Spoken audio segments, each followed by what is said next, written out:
राष्ट्रीय बहुजन कामगार महासंघाच्या आंदोलनाला यश आलंय।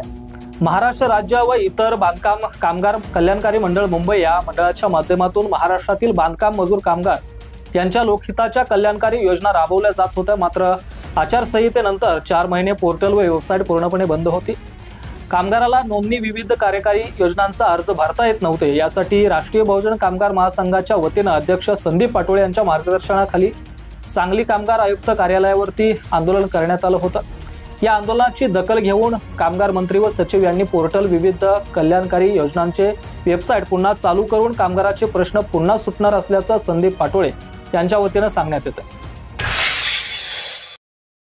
गेले 4-5 महिने झाले कामगारांचे विविध योजनेचे पोर्टल बंद होतं आणि बंद असताना कामगारांना त्यांची नोंदणी करता येत नव्हती, शिष्यवृत्तीचे अर्ज भरता येत नव्हते, मैताचे अर्ज भरता येत नव्हते, घरकुलचा प्रॉब्लेम होता आणि गेले 4 ते 5 ते 6 महिने झालं हे पोर्टल बंद असल्यामुळं कामगारांना त्रास होत होता।